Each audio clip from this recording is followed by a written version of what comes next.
What's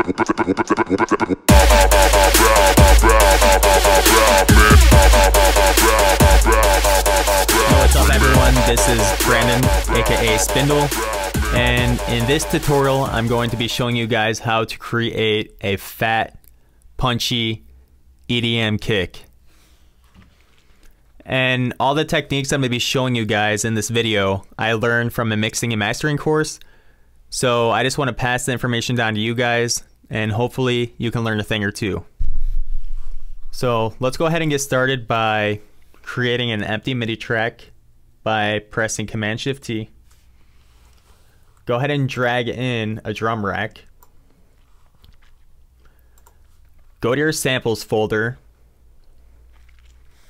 and pretty much just try to find a good kick sample. If you guys don't have the Vengeance sample packs by ReFX, I definitely recommend you invest in those because they have really impressive kick and snare samples. So I'm going to go ahead and preview a bunch of kicks. I like that one, so I'm going to drag it into an empty drum rack slot.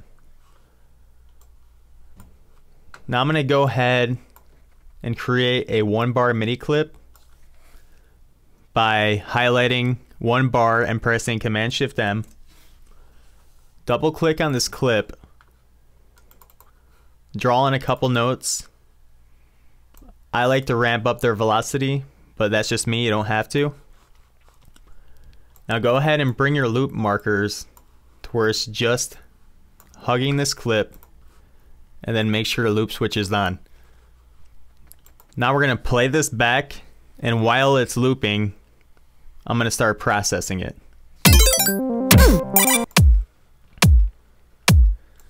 So the first effect I always add to my kick is an EQ.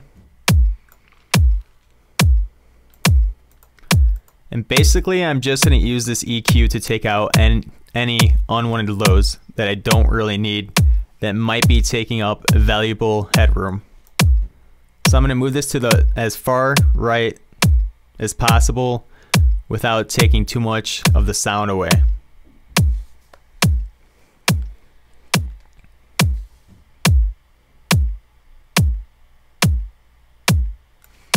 Okay, so that sounds pretty good right there.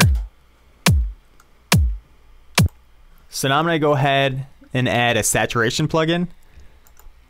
If you guys want, you can use Ableton stock saturator. It doesn't matter. I personally like Soundtoys Decapitator. So I'm going to drag that in. Play it back. Turn up the drive knob until it sounds like crap, and then bring it down. Go through my different settings. I already know that the E setting works the best. Turn on thump, since it's a thumpy sound. Amp up my drive again. Bring it back down. That sounds good right there. So let me go ahead and bypass this saturation plugin. That's bypassed. This is with it. So that's actually doing quite a bit right there. Now the next effect I use is Ableton's compressor. I use a 4:1 ratio, an attack time of 7 milliseconds, and that allows the attack of the kick to go through before the compression takes place. Now I'm going to bring down the threshold as much as possible without taking too much of the power away.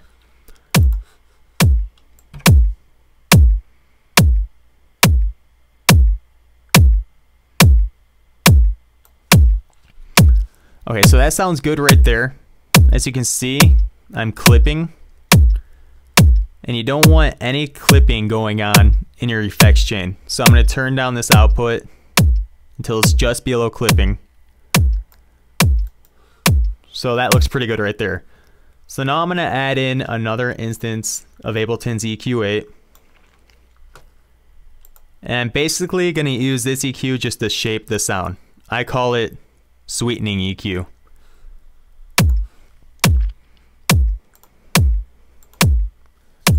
Now if you see this initial thump of the kick, you want to emphasize that.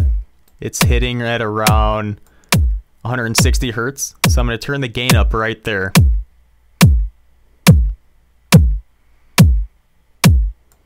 Maybe mess with the resonance.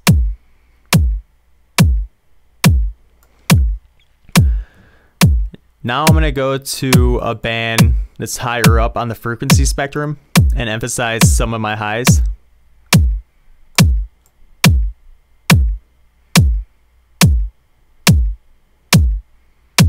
Maybe mess with the gain. Resonance. So that sounds pretty good right there. Now if you guys want, you guys can stop right here, but I'm gonna go ahead and mess with band 3 and attenuate some of the mids.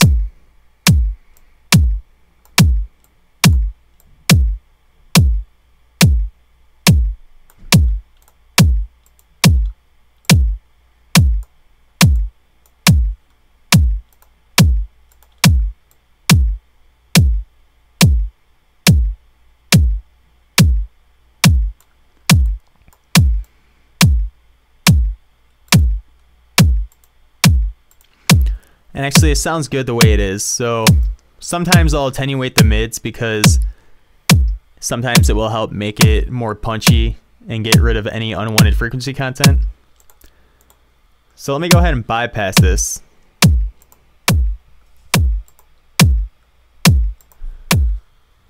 So as you can tell, that EQ did quite a bit in shaping the sound. Now I'm going to go ahead and throw on a limiter. It's going to be the last effect in the chain.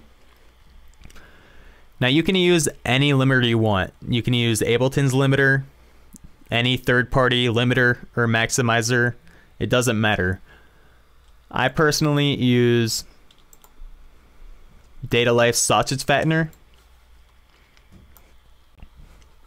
And yes guys, this is essentially a limiter. The fatness knob is basically like bringing down the threshold on a maximizer or limiter. And the color knob is basically an all-pass filter that sweeps from your lows to your highs. So I'm going to play this back and bring up the fatness knob as much as possible until the kick starts to distort and sound like crap, and then bring it back down a little bit. So as you can see, I have some clipping going on within sausage fattener. And like I said, you don't want any clipping. So I'm going to go ahead and go to the EQ8 gain and turn it down a couple dB.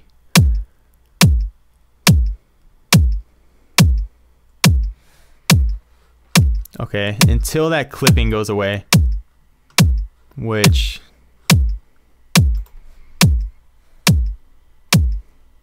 looks like it is. So now I'm going to ramp up the fatness knob as much as possible.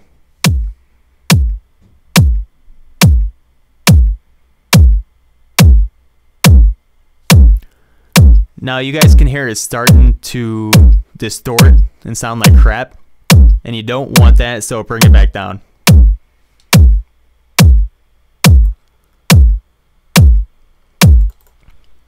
And I think that sounds pretty good right there, so I'm going to go ahead and select all the effects I added and group them by pressing Command G after selecting all their headers.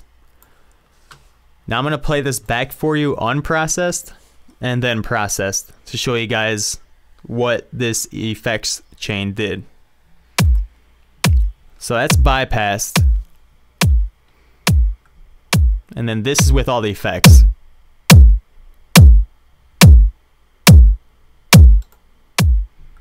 Bypassed. With the effects. So as you guys can see, it's doing quite a bit. And this is the usual effects chain I'll use for my kicks. So I'm going to go ahead and leave you guys off with a preview of my track Vector Man. If this tutorial helped you guys out, and you liked it, do me a favor and hit the like button. Subscribe to my channel for more tutorials. Leave feedback, comments. If you want me to do any other tutorials, just let me know.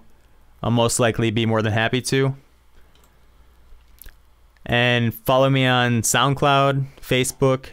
The links are in the video description below. And thanks for watching, guys. Hope this helped you out. And I hope you enjoy this little preview I give you guys. Rock.